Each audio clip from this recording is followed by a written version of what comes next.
Indah bermalam si awan petang, berarak di celah pepohon ara. Pemanis kalam selamat datang. Awal bismillah pembuka bicara. Waalaikumsalam dan selamat sejahtera kepada doktor dan juga rakan-rakan. Kami daripada kumpulan 11 akan membentangkan tugasan kumpulan iaitu amalan wacana dalam komik Ikhtiar Hidup Dunia Dinosaur berdasarkan teori Fairclough. Kumpulan 11 terdiri daripada 6 orang ahli iaitu Muhammad Ishraf bin Ismail Sazmi, Muhammad Nashrik bin Yaman, Nurul Azwani binti Muhammad Abdul Ghani, Siti Nur Maisyara binti Muhammad Zain, Nur Fatihah dan Azri Naididini binti M. Aris. Dalam pembentangan ini terdapat beberapa kandungan penting iaitu pengenalan, objektif kajian, persoalan kajian, metodologi kajian, dapatan kajian, runtutan, kesimpulan, rujukan dan lampiran. Wacana ditakrifkan sebagai unit tertinggi bahasa yang melampaui batas ayat, sejumlah ayat, ceraian, dialog, buku dan sebagainya. Menurut Asma Haji Omar 1986, wacana ialah keseluruhan pelahiran bahasa oleh penutur atau penulis, iaitu sistem bahasa dan unsur-unsur luar daripada sistem bahasa yang menyumbang ke arah pembentukan tulisan atau lisan. Analisis wacana adalah kajian tentang pelbagai fungsi bahasa dari sudut penggunaannya dalam runtutan penjaran. Menurut Fairclough 2003, analisis wacana bukan sekadar analisis teks tetapi analisis ayunan antara fokus terhadap teks, kursus dan fokus terhadap susunan wacana yang dibentuk dan membentuk praktis sosial. Berdasarkan pendekatan teori Fairclough, pekaji akan menganalisis wacana berdasarkan komik yang dipilih. Bagi mencapai matlamat kajian ini, dua objektif telah ditetapkan. Yang pertama, menganalisis dialog yang dipilih berdasarkan buku komik dari aspek mikrostruktur dan mikrostruktur wacana. Yang kedua, mengkaji penerapan teori analisis wacana kritis Fairclough berdasarkan dialog yang dipilih melalui buku komik. Aspek persoalan kajian merupakan salah satu aspek yang penting bagi melihat fokus utama kajian ini dijalankan.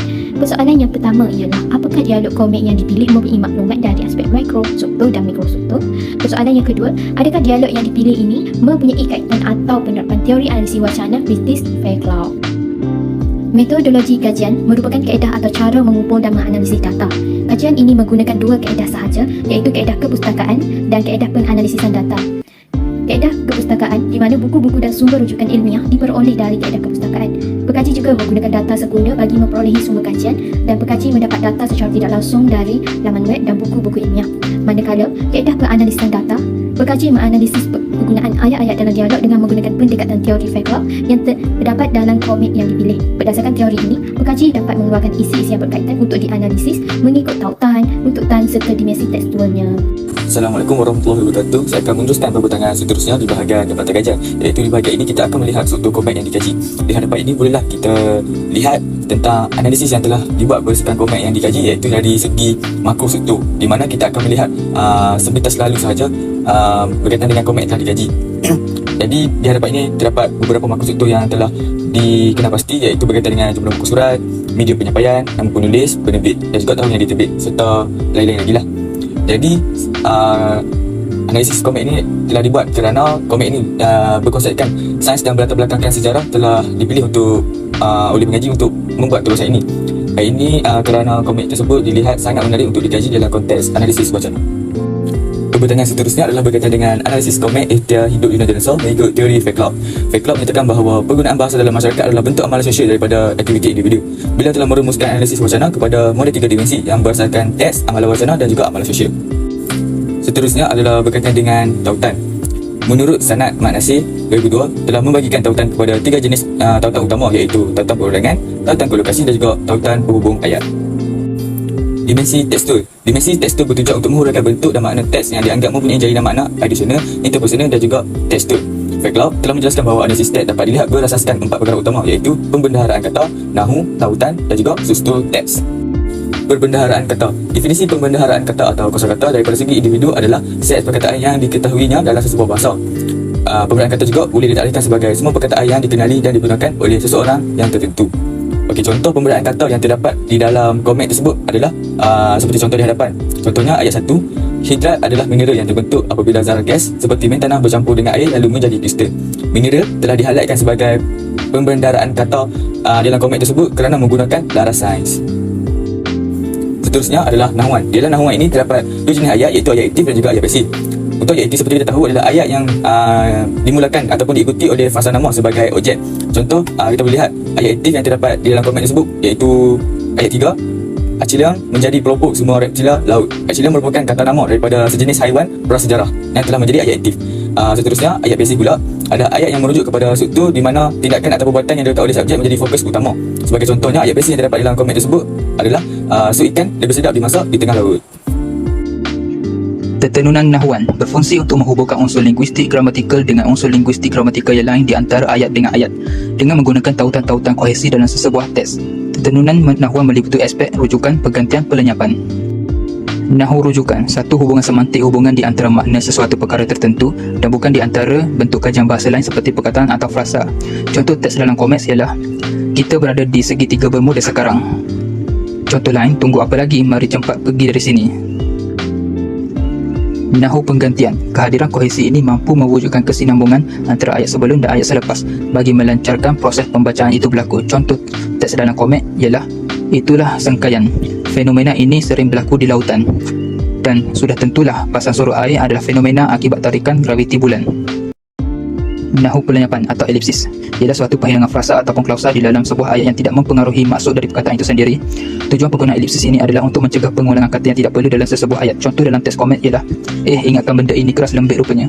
Penerangan dalam ayat tersebut berlaku penghilangan objek iaitu benda dan terus kepada penerangan benda tersebut iaitu lembik rupanya. Contoh kedua, selepas itu adakah kamu mengalami sebarang kesan sampingan seperti tekanan darah tinggi dan kebas otot? Ayat 2, tidak ada rasanya, kami pengsan ketika itu sahaja. Penerangan ayat 1 menjelaskan tentang kesan kesampingan. Ayat 2, contoh-contoh kesan sampingan dilenyapkan dan watak tersebut terus menjawab kepada jawapan tidak. Saya akan meneruskan pembentangan bagi tetenunan leksikal. Leksikal merupakan ciri tautan yang mementingkan kosakata serasi yang digunakan dalam beberapa aspek seperti frasa, ayat ataupun perangkat.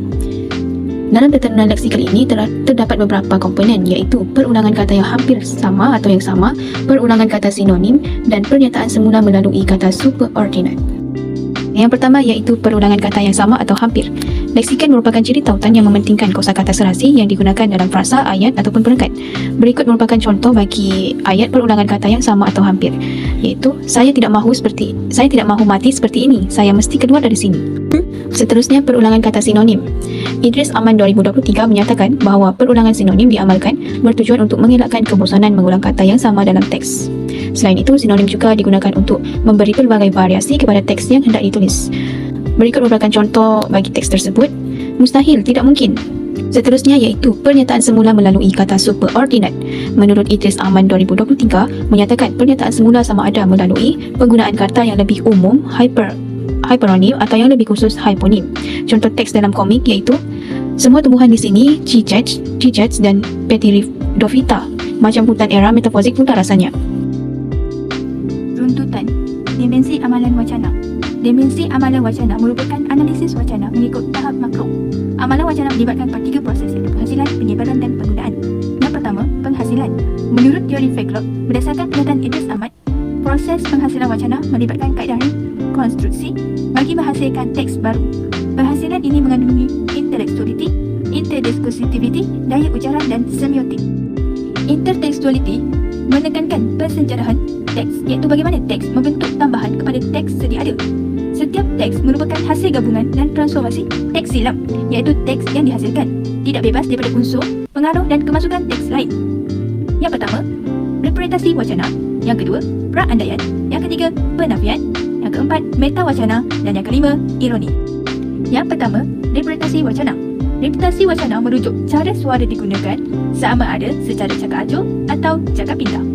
Contoh teks dalam komik iaitu Pakcik Senang berkata, ahli penyelidik terdiri daripada pemburu menyokong teori T-Rex mengatakan kaki T-Rex seperti kaki burung. Itulah yang menyebabkan ia boleh berlari sepantas 70 km. Teks di atas merupakan cakap acuh iaitu dialog mengajuk semula, pernyataan dari para penyelidik melalui ayatnya sendiri untuk dimasukkan ke dalam teks. Yang kedua, praandaian. Praandaian merupakan unsur atau maklumat lama atau given yang dimanfaatkan atau diintertekstualitikan oleh penghasil wacana dalam wacana. Contoh teks dalam komik iaitu kawasan memburu T-Rex lebih kurang 10 km. Jadi, kebarangkalian bertemunya adalah kecil. Hal ini dapat dikatakan bahawa kebarangkalian bertemu kawasan memburu T-Rex lebih kurang 10 km sangat kecil. Oleh itu, dapat dikatakan sebuah maklumat lama yang telah diketahuimu telah dimasukkan ke dalam teks baru dengan sebuah andaian. Yang ketiga, penafian. Intertextuality nafian adalah berkaitan ayat nafi yang digunakan dalam wacana. Ayat nafi atau negatif selalu digunakan untuk tujuan polemik atau mempaksakan wacana lampau. Contoh teks, saya tengah cari rumput kering, hendak nyalakan api. Namun, jenuh saya cari tidak jumpa sehelai pun. Terdapat penggunaan ayat nafi di dalam teks ini. Sebagai contoh, ayat di atas menggunakan ayat nafi tidak jumpa adalah menafikan kepada bahawa dia tidak menjumpai sebarang rumput kering untuk menyalakan api. Yang keempat, metawacana. Penggunaan metawacana ini dapat dilihat melalui pepatah Melayu, metafora dan peribahasa dalam penggunaan teks. Sebagai contoh unsur kiasan di dalam teks, mana lagi? Mesti tengah curi tulang. Betul tak? Terdapat penggunaan metawacana, curi tulang yang bermaksud kiasan yang digunakan bagi memberi maksud malas untuk membuat kerja. Yang terakhir, ironi. Ironi merupakan penggemaan ujaran atau teks lain untuk maksud sebaliknya. Biasanya untuk maksud negatif atau perli. Contoh teks, kalau cacing sudah habis, kita guna jari awak pula lah sebagai umpan, kata Sena. Petikan ini, kita melihat bahawa jika cacing dihabiskan, jarinya akan menjadi umpan memancing kerana ayat memberi bagi orang yang tidak pandai memancing ikan. Interdiscursivity diperkenalkan oleh Fairclough pada tahun 1992 berkaitan dengan intertextuality tetapi menumpu perkiraan jenis wacana, teks, jurnal atau jenis aktiviti yang lain dimanfaatkan oleh pewacana lain dalam penghasilan wacana di teks semasa. Jenis wacana yang digunakan di dalam komik ini adalah wacana jenis penceritaan dan penerangan. Hal ini kerana penggunaan yang banyak ditujukan kepada pemberitahuan maklumat seperti segitiga Bermuda merupakan kawasan perairan yang mencatatkan 8,000 kes kemalangan sejak 100 tahun dahulu, lebih 50 buah kapal dan 20 kapal terbang. Komik ini banyak memberi pengetahuan tentang fosil dan kehidupan zaman purba. Selain itu, penggunaan wacana jenis penceritaan yang mempunyai dialog dan jalan cerita dan watak perwatakan yang ada dalam sebuah komik yang telah kami kaji. Penceritaan komik ini menunjukkan permulaan bagaimana mereka bertiga mengembara ke zaman masa lalu apabila mereka disedut di dalam pusaran yang dikatakan segitiga Bermuda sehinggalah kembali ke zaman hidupan dahulu. Komik tersebut diterbitkan untuk memberi ilmu pengetahuan mengenai sains dan sejarah berkenaan, bagaimana sesuatu bentuk sains terjadi dan sejarah mengenai fosil yang dijumpai oleh para penyelidik.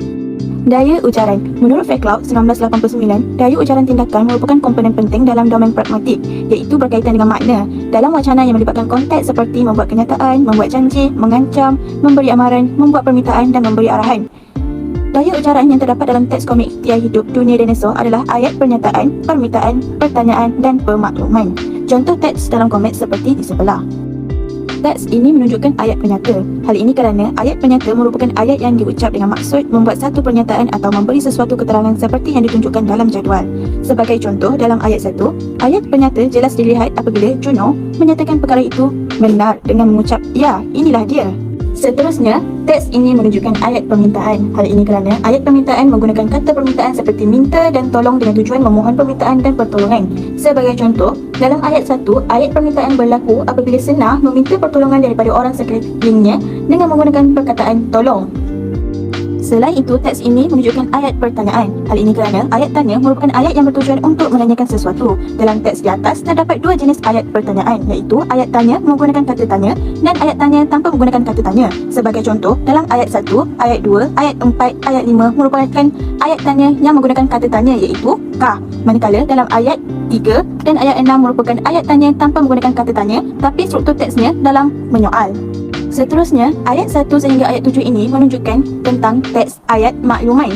Hal ini kerana ayat makluman merupakan ayat untuk memberitahu atau menyampaikan maklumat sesuatu perkara seperti yang ditunjukkan dalam contoh-contoh ayat di atas. Sebagai contoh, dalam ayat 1, Juno ingin memaklumkan kepada Sena sekaligus kepada pembaca bahawa dia membawa peralatan memancing yang direka khas untuk memancing ikan tuna Amerika. Semiotik. Semiotik adalah berkaitan dengan tanda. Simbol atau tanda yang dimaksudkan ini adalah merangkumi pelbagai bidang seperti menyentuh aspek kebudayaan, kemasyarakatan dan sistem kehidupan yang telah menggunakan simbol ini sebagai salah satu bentuk kaedah penyampaian komunikasi yang berkesan serta memberikan maksud-maksud yang tertentu. Dalam komik ini, unsur semiotik dapat dilihat dalam gambaran di sebelah. Contoh unsur semiotik dapat dilihat dalam gambaran ini.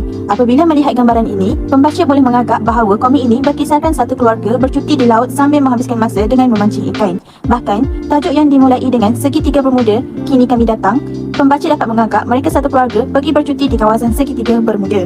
Seterusnya, unsur semiotik dapat dilihat dengan jelas dalam gambaran ini, di mana pembaca dapat mengangkat gambaran ini ingin memberitahu kepada pembaca tentang suasana dan bagaimana kehidupan dinosaur pada zaman dahulu dalam melangsungkan kehidupan mereka seperti mencari makan. Penyebaran. Penyebaran wacana merupakan usaha dalam mentafsir kaedah wacana untuk golongan sasaran. Wacana seseorang atau institusi boleh disebarkan secara meluas dengan pelbagai cara dan lebih berkesan serta kepada lebih banyak hayalah. Penyebaran melalui buku fizikal yang dijual di pasaran serta kedai buku. Penyebaran menggunakan buku ini akan meraih ramai pembaca kerana masyarakat sekarang mula membeli buku fizikal berbanding buku online untuk dibuat simpanan. Buku fizikal seperti komik ini tidak menggunakan sebarang aplikasi untuk membaca. Bahasa yang digunakan oleh pewacana juga adalah bahasa kebangsaan yang sangat mudah difahami. walaupun ada campuran bahasa pasar dalam penggunaan bahasa dalam komik ini. Seluruh masyarakat Malaysia yang berbilang kaum dapat memperoleh ilmu yang disampaikan oleh pewacana. Penggunaan. Idris Aman menyatakan analisis penggunaan wacana dalam soal amalan kewacanaannya adalah usaha untuk menginterpretasikan secara umum akan penggunaan wacana berkenaan kepada khalayak, kepada pewacana sendiri, animator dan lingkaran kegunaan di kalangan mereka, serta hearer dan overhearer jika ada. Dalam wacana ini, khalayak atau pembaca memperoleh ilmu pengetahuan baharu tentang kehidupan prasejarah seperti dinosaur dan hidupan-hidupan lain. Sebagai contoh, pengetahuan yang diperoleh oleh pembaca adalah tentang fosil hidup iaitu koalang yang muncul sejak 100 juta tahun dahulu sebelum adanya dinosaur. Pembaca juga dapat menggunakan ilmu ini sebagai nilai tambah dalam kefahaman tentang kehidupan prasejarah dengan mencintai dan menghargai hidupan pada masa kini sebelum hidupan pada masa kini pupus seperti hidupan prasejarah, di mana pembaca boleh membuat kempen tentang menghargai hidupan yang semakin pupus pada masa kini di Malaysia seperti seladang, harimau Malaya dan burung botak upik. Bahkan, pengetahuan yang diperoleh melalui komik ini juga dapat memupuk pembaca untuk mendalami kajian saintifik pada masa kini untuk lebih peka tentang kehidupan yang telah pupus. Melalui pembacaan ini juga, pembaca semakin meminati subjek sejarah, geografi dan sains, dan lebih lagi kepada pembaca di peringkat rendah dan menengah. Kesimpulannya, amalan wacana dapat dilihat dalam 3 dimensi utama iaitu proses penghasilan wacana, penyebaran wacana dan penggunaan wacana. 5 kaedah intertekstualiti dalam pembinaan wacana meliputi representasi wacana, perandaian, penafian, metawacana dan ironi. Komik yang telah dianalisis ialah Sains Ikhtiar Hidup Dunia Dinosaur Jilid 1. Penganalisisan dialog yang dipilih berdasarkan komik tersebut dapat dilihat dari aspek mikrostruktur dan mikrostruktur wacana. Penghasilan buku komik yang menarik dan kreatif adalah sangat penting untuk menghasilkan wacana yang dapat menarik minat pembaca. Tuntasnya, skop bidang wacana adalah sangat luas dan memerlukan penganalisisan serta penerokaan mendalam bagi menghasilkan wacana yang baik. Sekian itu sahaja daripada kumpulan 11. Sekian dan terima kasih. Ini adalah rujukan yang kami gunakan bagi melengkapkan penulisan kajian ini.